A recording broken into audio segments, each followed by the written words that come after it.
So good afternoon.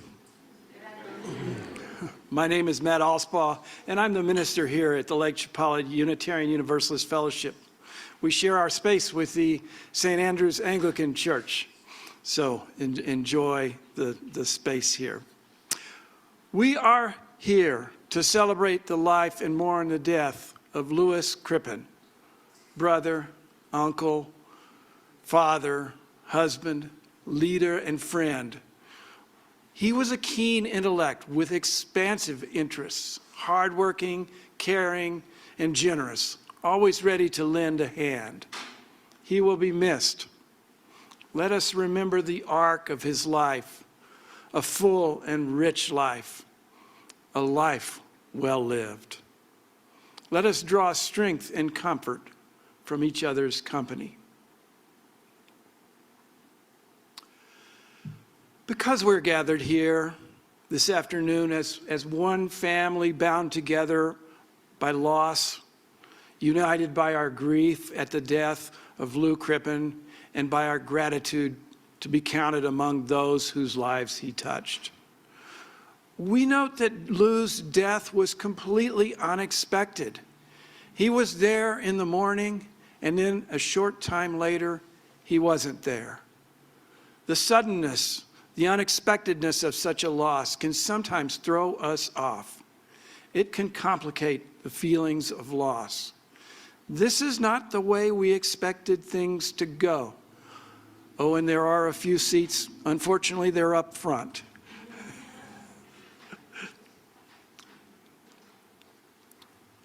We are tempted to dwell alone in the circumstances that may have played a part in Lou's passing, but we need not dwell alone. Helen Keller recognized the universality of grief. She wrote, "We bereaved are not alone. We belong to the largest company of those who have known suffering. When it seems like our sorrow is too great to be borne, let us think of this great family of the heavy-hearted in which grief has given us entrance. And inevitably, we will feel about us their arms, their sympathy, and their understanding." So we are here to hold on to one another. We are here to sympathize. We are here to understand one another. And there is one thing we should all understand about grief.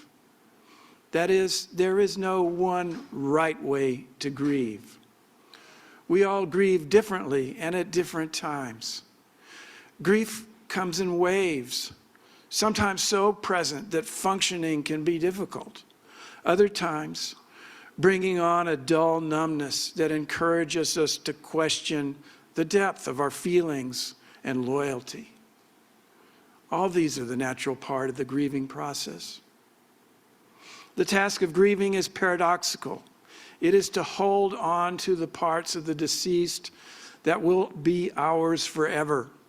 The stories, the memories, the pieces of their humanity that are our inheritance, and at the same time to honor what we have lost without diminishing those profound losses. We need to know that whenever we lose someone that we love, it brings back every other loss that we've suffered. Though each of us needs time to grieve alone, we need to return to our communities of friends and family, and from them we seek our support of the shared experience. In the end, each of us finds our own way. Grief is not something we get over.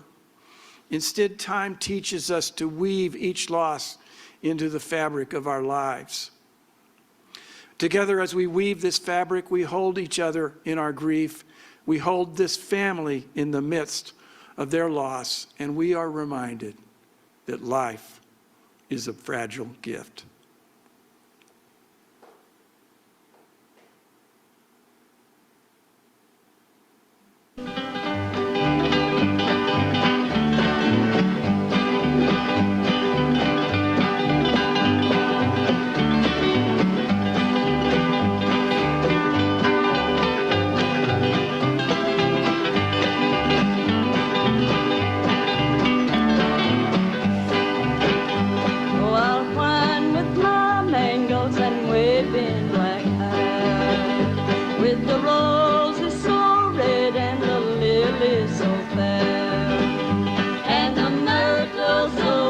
with dim merle dew, the pail and the leader, and eyes look like blue. I will dance, I will sing, and my lot shall be gay. I will charm every heart, in his crown I will sway. When I woke from my dream, my idols were clay, all potion of love had all flown away.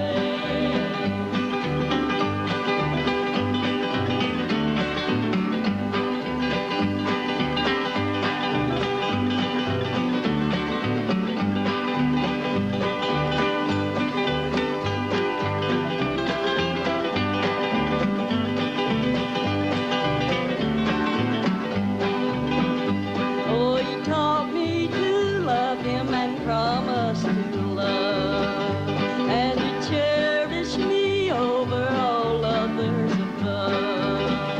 Now my heart is now wandering, no misery can tell. He's left me no warning, no words of farewell. Oh, he taught me to love him and call me his flower, that was blooming to cheer him through life's dreary hour. Oh, I long to see him and regret the dark hour. He's gone and neglected this pale wildwood flower. Oh, yes.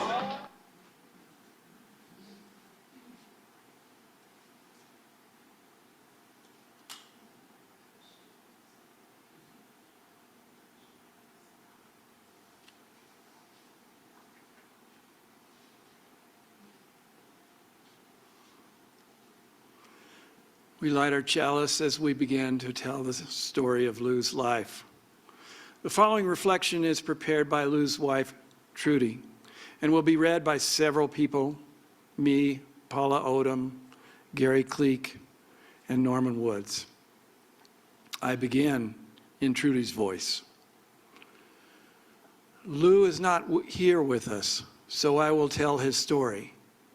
I met Lou's family at twilight in the Pennsylvania hills north of the Allegheny River. They were dairy farmers in the hills and rivers of northwest Pennsylvania. Lou's ashes will be scattered at a community cemetery with his mother and father and many other relatives. It is down the hill from the family farm. Lou's father was a cartographer for the U.S. military when Lou was born. The family story is that Lou's real birthday was the day his father received the news on the European front, not the day of his birth. In Lou's childhood, his family followed his father's work in the oil industry, moving to Texas, southern Illinois, Kentucky, and ending up in Michigan. I have to mention Lou's sister, Kathy. I would have never known Lou if it weren't for Kathy. Kathy and I were friends, and she introduced Lou and me. Kathy gave us our nieces, Amy and Susie, and nephew David, as well as their children and grandchildren. Lou and I were married in 1970, and Lou's best man was Mani Subramanian. Our honeymoon was a camping trip around Lake Superior in a canvas tent. It was wonderful. Mani was an early link to our love of Asia. Lou had graduated from high school in 1959 and enlisted in 1960. He spent 3 years in military intelligence, primarily based in Okinawa. We traveled to Tokyo, Hong Kong, and Bangkok, where Lou introduced me to some of his favorite places and flavors. The highlight was a night in the historic Ryokan in Kyoto. Lou spoke decent Japanese. Then we became parents. Lou fell deeply in love when the nurse handed Philip to him in the recovery room. Philip was the center of Lou's life, and Lou pledged to never be a father who did not share his child's passions. Philip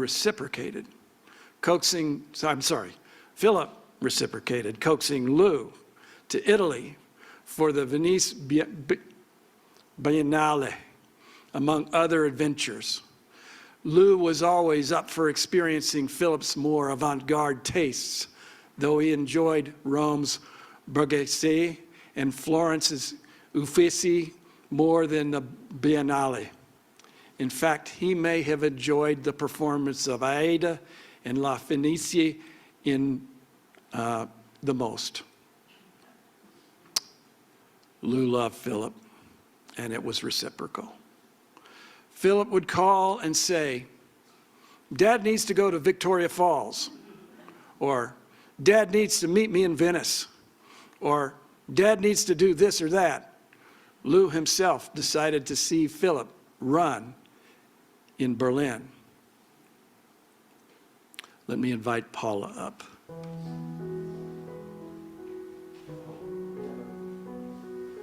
We have some brief slides from this time of Lou's early life.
My name is Paula Odom.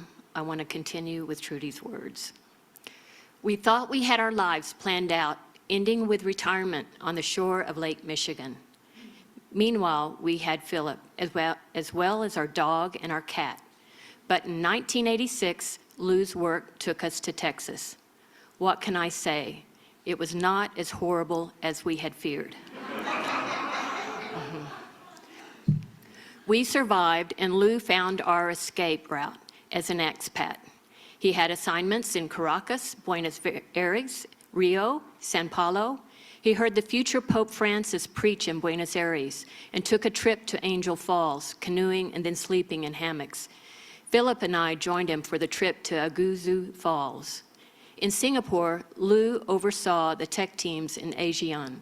He also made good friends, including Maureen, Jeff, Adrian, and Michael.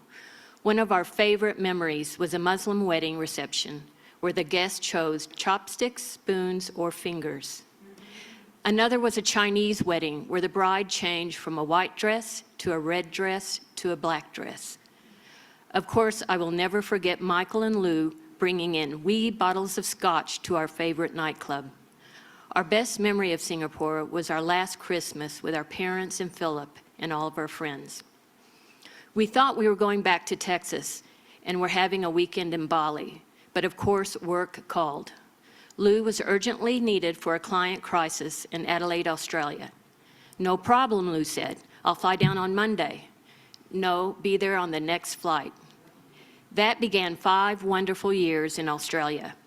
We might have stayed in Adelaide forever, but life and Lisa Hart called us to Sydney, where we had 3 amazing years, topped up with our friendships that included Lisa, Daryl, Greg, Jeff, and Paula Odom.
Hello, my name is Gary Cleek. Before I read Trudy's story, the reason I'm wearing the zoot suit is because of Lou. He always wore it, not to be outdone and teaching people some class. Very classy. Yeah, well, anyway. Okay. These things aren't working right, sorry. We ended up here on Lake Chapala. We were immigrants, no longer expats. This became our home, our final home. Here, Lou could host at the drop of a hat. Philip and Ruth's wedding was on our terrace, and 14 Thanksgiving dinners for the fellowship. Lou loved planning our Christmas Eve parties, and every time I went away, Lou invited the men of the fellowship for dinners. Before Philip was born, Lou played duplicate bridge competitively.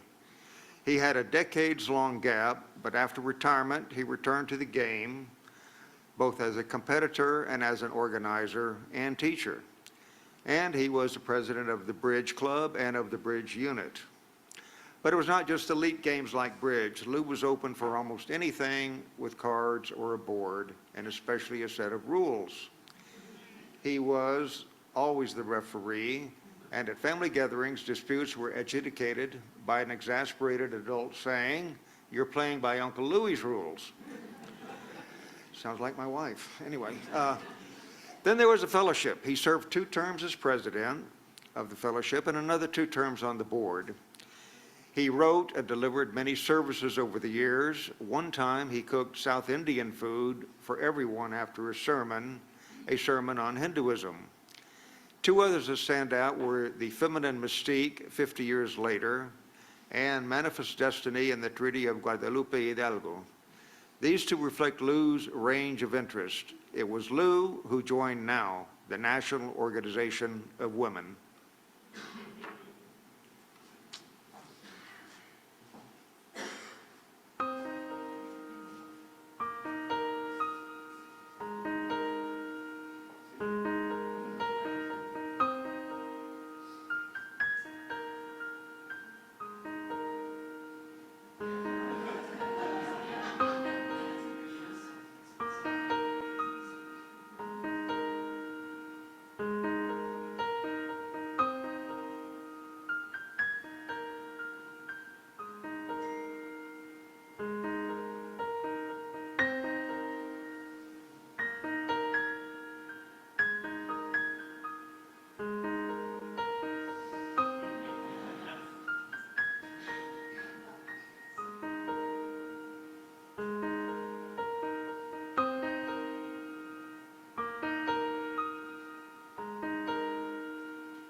My name is Norman Woods.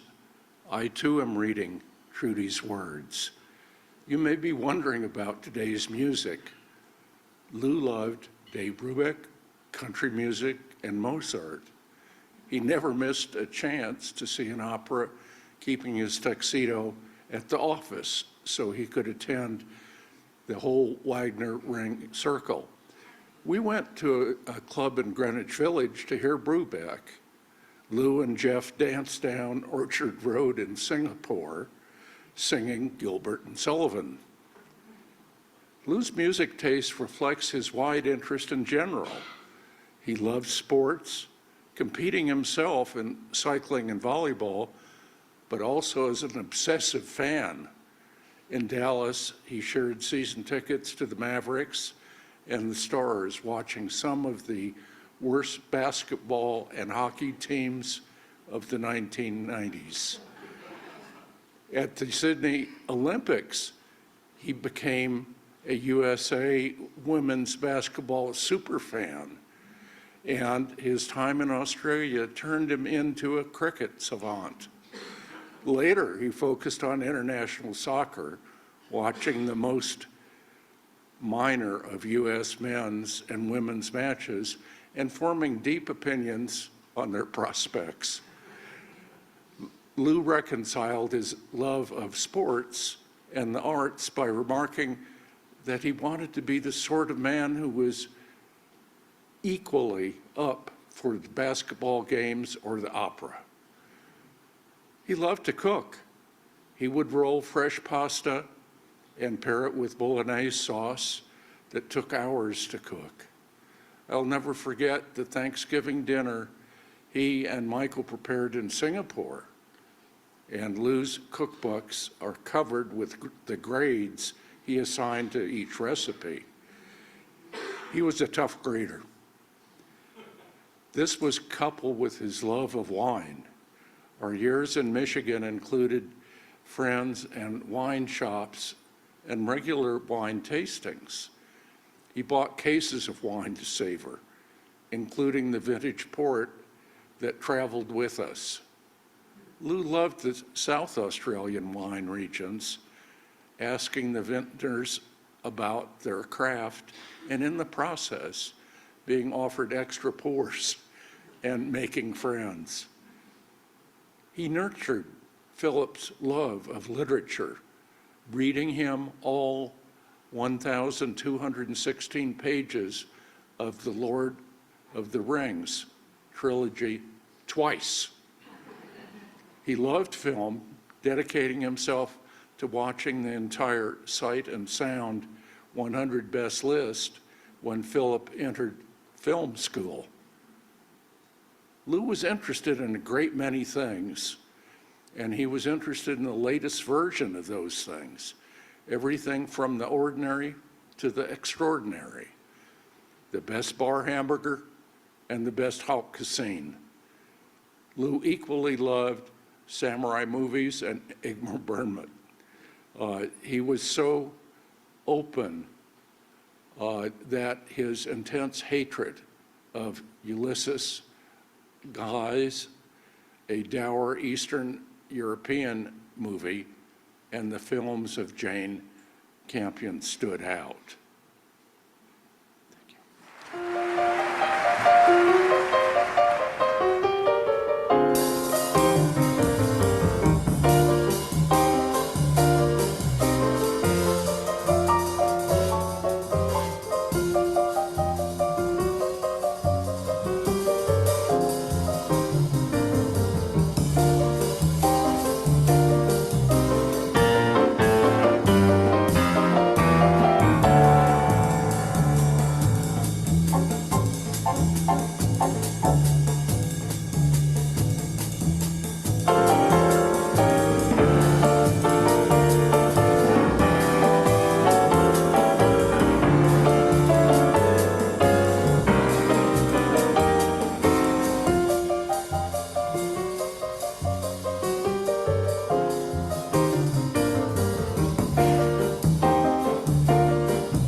I continue with Trudy's words. Lou's passing was completely unexpected. Matt was here immediately, and minutes later, the terrace was full of friends. Most importantly, Philip was there. If Lou had been able to plan his last few days, he would not have changed anything. He and Philip had a night in Guadalajara that captured their travels. They stayed in a bohemian neighborhood drinking craft beer. Their last few nights together, they stayed up late talking and sharing more beer. Nothing would have made Lou happier than those nights together. He could not have asked for a better ending. I am eternally happy for him. Philip probably still has flashbacks about a time when Lou and I discussed which poem was better. Dylan Thomas's "Do Not Go Gentle Into That Dark Night" or Emily Dickinson's "Because I Could Not Stop for Death." Lou remembered this discussion when he wrote "What I Learned from Charlie" in his homily.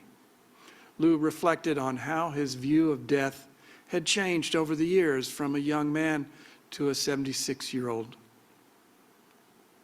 I would like to end with Lou's reflection, "What I Learned from Charlie." This was actually a sermon writing class that we had offered here, and in that, Lou wrote, "Our cat Charlie came to live with us just after we returned to the States. We had been living in corporate apartments for many years and did not have a lifestyle that could accommodate pets. As both of us had always had animals, it was an easy decision to begin looking for a cat. Charlie had been on death row in Waxahachie when he was found by a group dedicated to saving Siamese cats. Using a network of like-minded people, he wound up in a halfway house in Dallas. We went to see him and immediately decided to take him home. It was clear that he had been someone's pet before, as he easily adapted to living with us, or we to him. Trudy told me that he completely relaxed on his first day, as if though he was finally living in a place he understood, unlike living in an animal shelter or halfway house. Both with many other cats and very small ratio of people to animals. In Dallas, his only complaint was that he was confined to the house and he loved to go outside. He spent many hours on the back of a couch looking out, no doubt scheming to find his way to freedom. Not that he wanted to leave, just that he wished for fresh air and direct sunlight. He did manage to remove a window screen, escaping for a brief time. We subsequently acquired 2 more cats as companions for him. Although he was a slight cat, it was clear to all of them that he was the boss. When we moved to Mexico, he was able to spend as much time as he wished outside. He had a safe environment and could come and go as he pleased, combining freedom and fresh air with love, food, comfort, and laps to sit in. Charlie was by far our most sociable cat, always greeting company, making sure that everyone got their share of attention. When our son and his intended were married on our terrace, Charlie wound his way through the assembled guests, finishing right between Ruth and Phil. As Charlie aged, he could no longer hunt. He spent his killing time with toys. One frog in particular must have died 1,000 deaths. Each morning the frog came back to life in the toy box. But live no life to the fullest was not what I learned from Charlie. After he was diagnosed with cancer, we were heartbroken. Charlie was content to sit in someone's lap and nap. I learned that the end of life can be met with comfort and ease in familiar surroundings, and that a painless death with those who love you is no bad thing, but rather something to be embraced. Do not go gentle into that good night. Old age should burn and rave at the close of day. Rage, rage against the dying of the light. This was Dylan Thomas's view on death and dying. Then again, he died when he was young. Certainly when I was young, this was my view. But now I am more inclined to listen to the poetry of Emily Dickinson. Because I could not stop for death, he kindly stopped for me. The carriage held but just ourselves and immortality. We slowly drove, he knew no haste, and I had put away my labor and leisure too for his civility.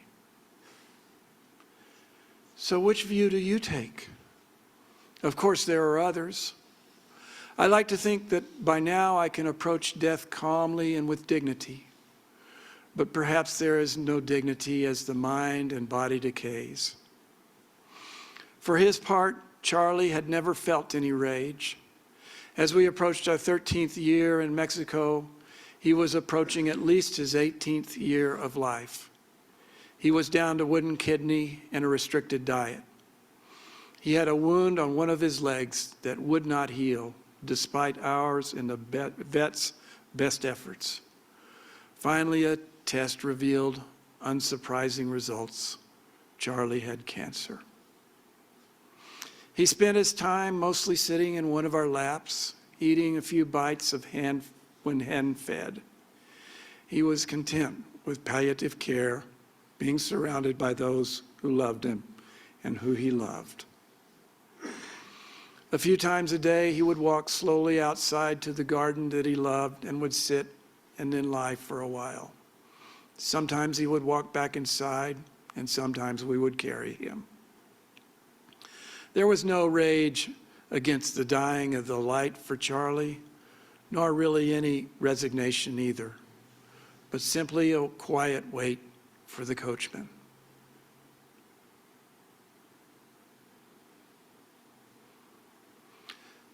So here's a brief collection of voices of comments from Lou's friends and family members, and Paula and I will read those.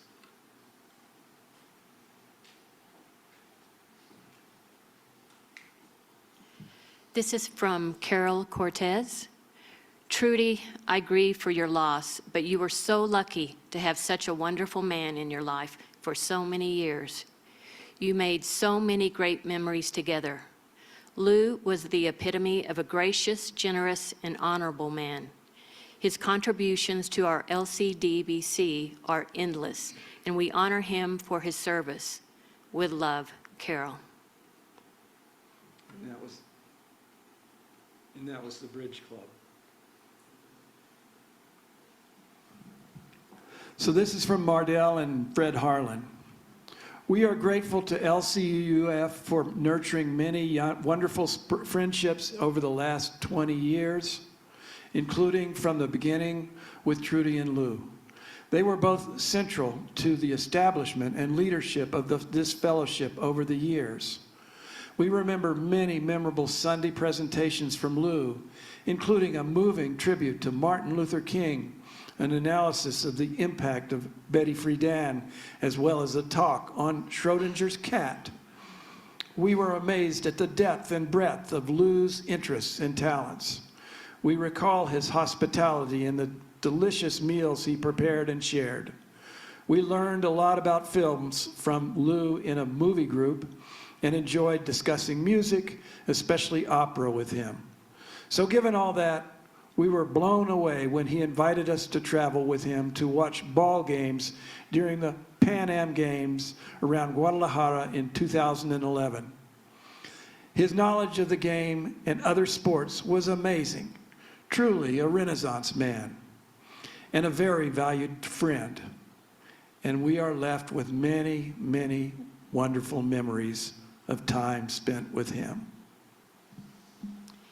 And this is from Ruth Carlitz, Philip Crippen's wife. Ever since I flew to Mexico City in 2012 to meet Lou and Trudy for the first time, I have felt extraordinarily lucky with respect to my in-laws. They immediately welcomed me with open arms and have remained present and interested in Philip's and my life and careers, including by visiting us in Tanzania when I was conducting field work there for my dissertation. I especially appreciate how Lou would always laugh at my jokes, which, as Phillips can tell you, they don't always merit. I also learned a lot from Lou, including how to open a champagne bottle, a skill he passed from Philip and on to me, and how to get over jet lag. The latter tip is referred to in Philip's and my household as Big Lou rules. Pretty early on, I started calling Lou Big Lou to distinguish him from Philip, who shares his first name. This is funny because he wasn't exactly big, or maybe it's not funny. Like I said, not everyone gets my humor. But anyway, Big Lou rules are the dictum to immediately adjust to whatever zone you find yourself in, rather than calculating how late or early it would be back to where you just came from. I think this rule embodies Lou's ability to be fully present and enjoy life to the fullest, a way of living that I am trying to embody in his honor. This is from Bill Freyer. I won't be able to tune in, but I have many memories. Here are two of my favorites. I tried to never miss Lou's hosting our men's movie group. Lou would pick an interesting film, often one with which I was unfamiliar. He would introduce the film and bring a big red bowl of popcorn to share as we watched. After the film, we'd sit on the terrace overlooking Ahihique and Lake Chapala, sip the wine Lou always provided, and discuss the film. It was a good bonding time for us all. Another time, Lou and I drove to Lyon, I think, to watch the Pan Am baseball finals. Canada beat the US. After the medal ceremony, we went to drive home, and one of the tires on Lou's car was getting flat. I told him we had to get it fixed. Lou said, "No, it's late. I think we can make it." I was skeptical, and imagined being stuck in the middle of the night on a dark highway. But miraculously, we found a Yantera open at that late hour, and we had the tire fixed. I think that was the only time Lou and I shared extended alone time together.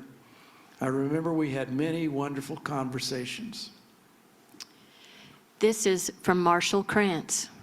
When I first met Lou many years ago, we shared a common interest in the cinema. He told me it was his desire to see all the movies in the Criterion Collection, which is their ranking of the finest 100 films ever made. Lou was interesting in many ways. He could recommend a fine restaurant in Caracas, Venezuela, give you a discourse on French wine, and where to get the best chili crab in Singapore. In fact, the best chili crab I ever had was in his house in Ahihique, cooked by Lou himself. I know that if the Criterion Collection people ever made a list of the most interesting people on this planet, Lou would certainly be on that list. Now we have words from Doug Matuden, although Doug was telling me earlier that he may have trouble with his internet. So I'm going to take a moment and check in with Jesus, who's working remotely, to see if he's able to bring up Doug.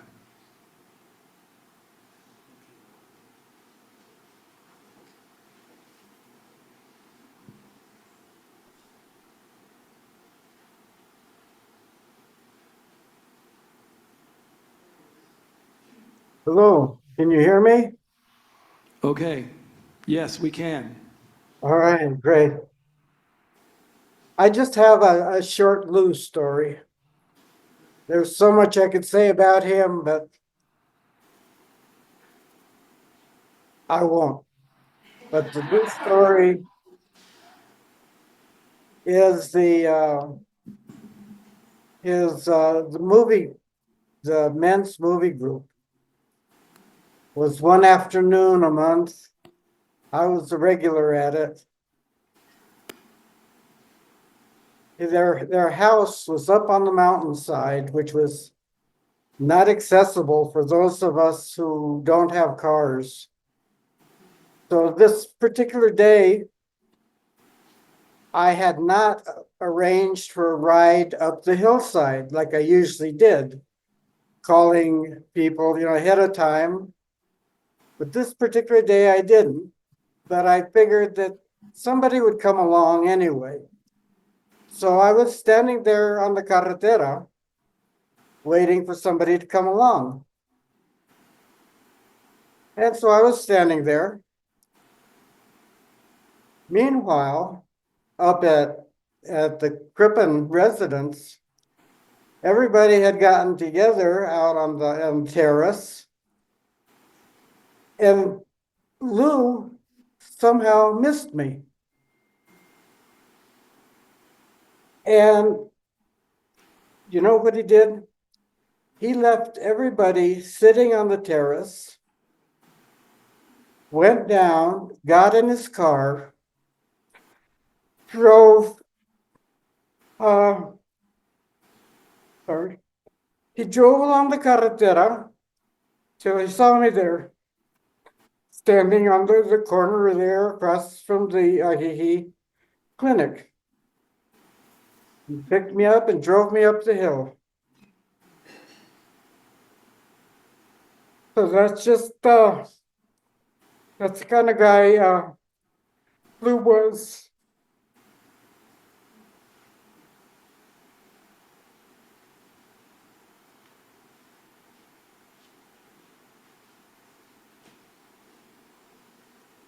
That's it.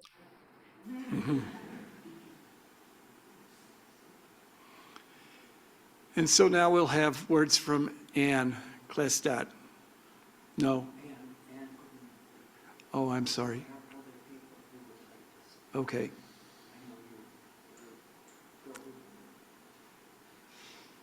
Then Charlie? Who would you like to invite up?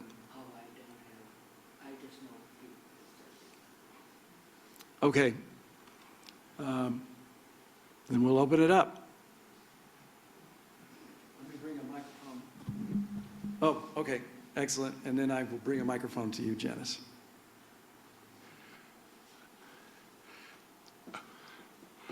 Because of Lou's love of motion pictures and Trudy's love of motion pictures and Philip's love of motion pictures, I want to just tell a brief story. I had the good fortune to briefly meet Helen Mirren in New York City. And being that I'm an actor, I wanted to know, Miss Mirren, what did James Mason teach you about acting? She looked at me quite surprised, like I knew that she had worked with James Mason. And she said, kindness. James Mason taught me kindness. He was a great man. And the same words from Helen Mirren can be used to describe Lou Crippen.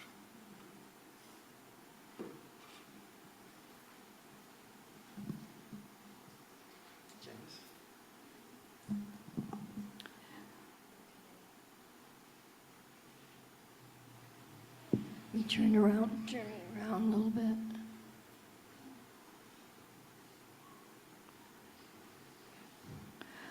Okay, I'm Janice Kimball, and I've been here for 25 years. And I'm a longtime friend of Lou's. After spending 8 years as part of a Mexican community in Chapala, I sold my gallery and bought a humble one-room place in an upscale area in West Ahihic. Finally, I was ready to embrace the north of the border culture that I had escaped many years before. I moved in with my Mexican man, Francisco's father, Teo Urzua. The following week, I found myself at a contentious Lake Chapala Unitarian Universalist service, then held in Ahihic's Manic Restaurant. A day or so later, we had our first visitor come to the door. It was Lou Crippen. He came to welcome me to the fellowship. I invited him in and introduced him to my man, Teo. We sat on our stained cement floor in plastic chairs under a faded green awning in our outside kitchen. I don't remember what Lou said, only that he looked out of place with his polished shoes and refined manner. And that when we bid each other a fond goodbye, Lou had miraculously turned Teo, who didn't understand a word of English, into a Unitarian.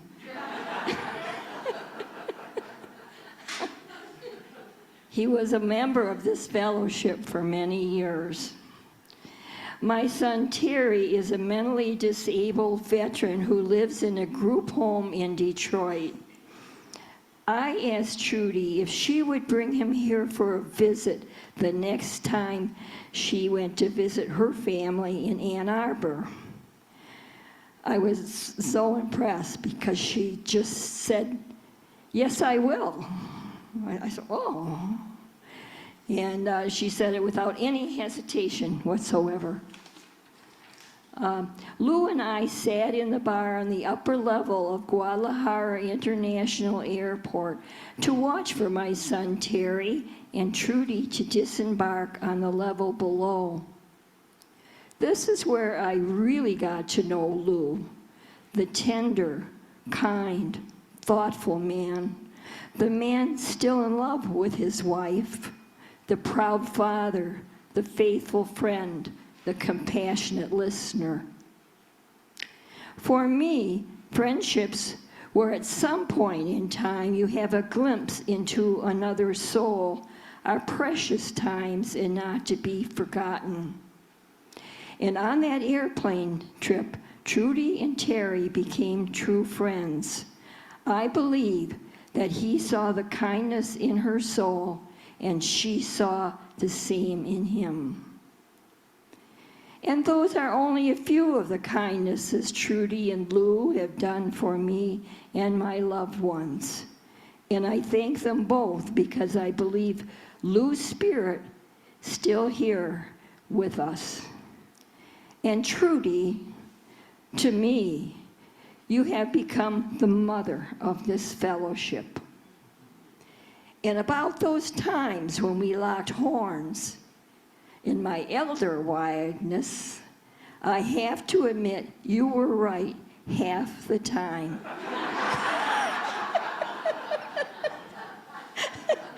Love and blessed be.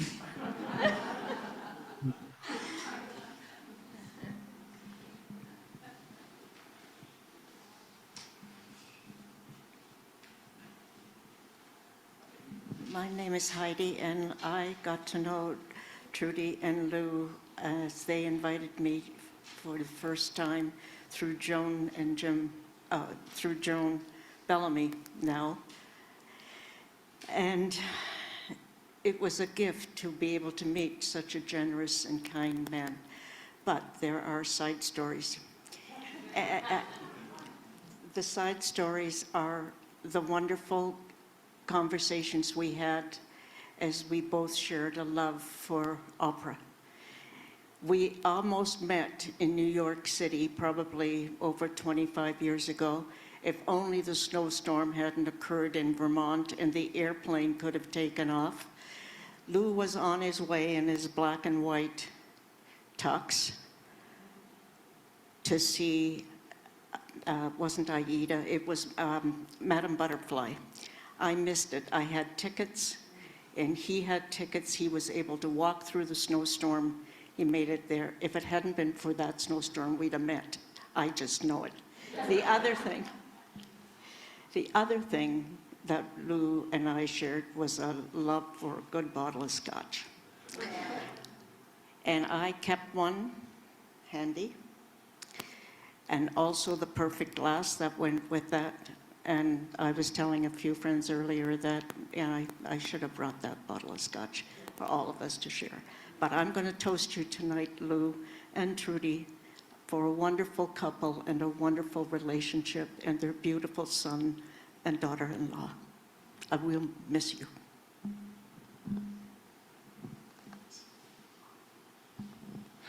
Hi, I've had the fortune to know Lou and Trudy and be in 2 organizations with them, both the Unitarians and the Bridge Club. But I'll tell you, to say that they'll go the extra mile, they'll go 100 at least. I went to Oregon, and the day that we were supposed to come back, my husband had a heart attack. I had made no arrangements, none. Trudy and Lou heard of this predicament. We couldn't come back for 3 months. There was not a bill that was not paid, not an animal not taken care of. And the home was beautiful when I returned after 3 months. All of this couple kept me going. I might not be here today if it wasn't for them. Thank you.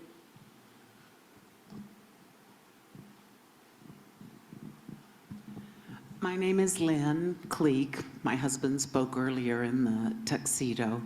And Lou and Trudy were the first people we met when we moved to Ahihi, or when we moved to Ahihi. Trudy and Lou actually found us a place to live, so we, to rent, and we rented it. And then they were always just so wonderful, and we had decided we were going to be living here for the rest of our lives. And then 2008 came, and we lost all of our money, and we had to go back up north again. And a lot of our friends said, oh, you'll never see them again, they won't be back. But Lou and Trudy always were there saying, oh no, they'll come back, they'll come back. And so about 6 years later, once we were old enough to get Social Security, we did come back. And the very first night that we came back, they invited us to stay in their little casita. And he opened up one of his famous vintage bottles of port, and we sat out on the front porch and drank that port and laughed and talked about all the great times we were going to have, and we did. And we will miss him a lot, too.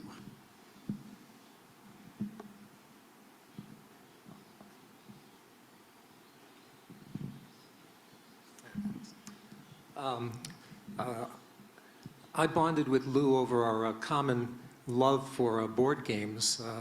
When he discovered our common passion, he invited us to join their weekly Settlers of Catan game, which we did, my wife and I, Pamela. And for several years, every Tuesday, we'd rotate from house to house each week, and we'd play Catan. And I really enjoyed Lou's wry sense of humor and his command of the game and his fierce competitiveness, although he always kept it low-key. One of his favorite comments would be at the beginning of the game, I have no prospects in this game, and he'd always win.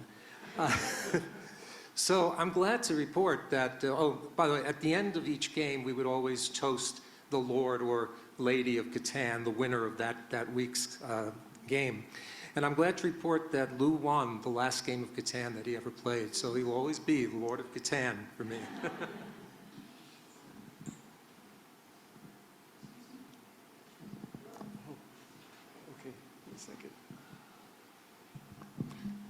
Hi, I'm Chris Gang. I am the current board president, and I can honestly say the reason for that is because of Lou.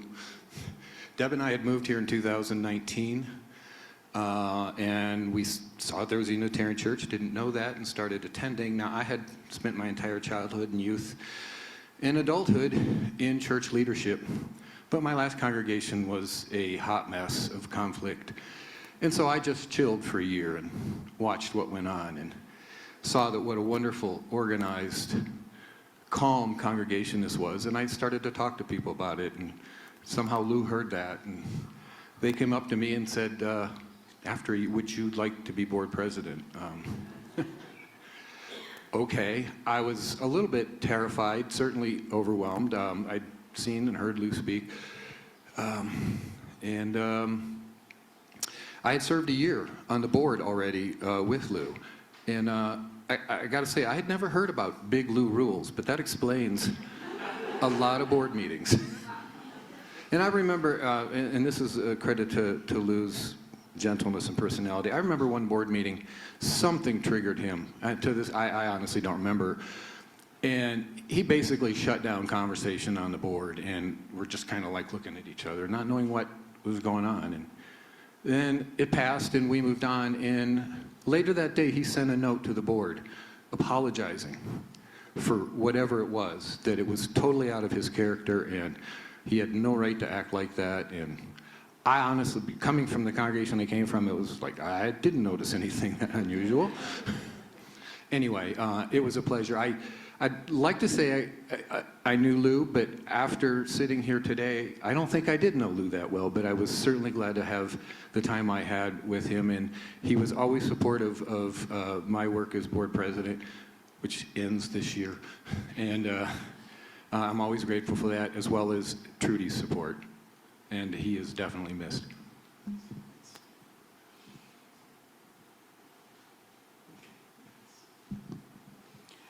Excuse me. My name is Jean, and I knew Lou mostly through the Bridge Club. And as Diane just alluded to, he was the man that always went the extra mile.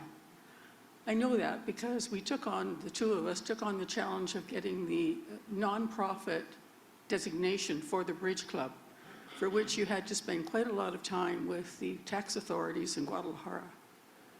Well, our first appointment, Lou and I went together with our accountant to Guadalajara for our appointed time, which was 11:23 a.m. We thought that rather odd because punctuality is not really in the line of Mexico. In any case, we were there and we turned up at 11:23 and they gave us a ticket and we went to another room and we sat for 2 hours. Well, not surprisingly, our documents were not in order. So we were invited to come back another time. So we worked on the documents, went back another time, and guess what? No. Lou made three more trips to tax authority in Guadalajara. And at the end of the day, he told me that he signed his name probably 40 times. That is going the extra mile.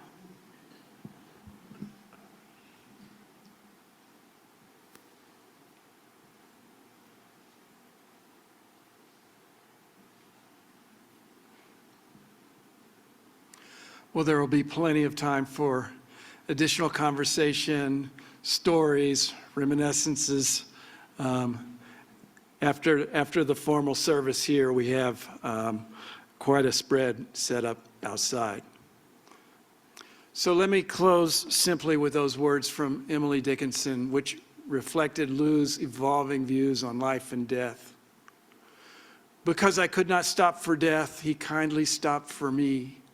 The carriage held but just ourselves and immortality. We slowly drove, he knew no haste, and I had put away my labor and my leisure too for his civility. May it be so for Lou.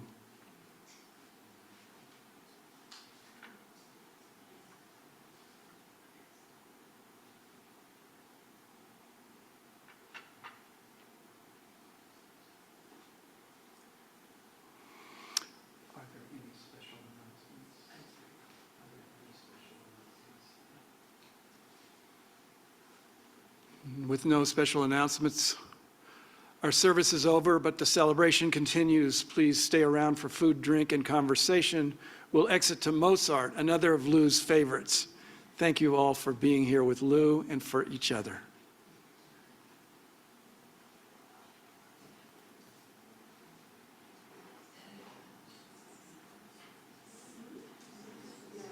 If anyone has something they want to share about Lou, you're welcome to take the time now and share with our group. Unmute yourself.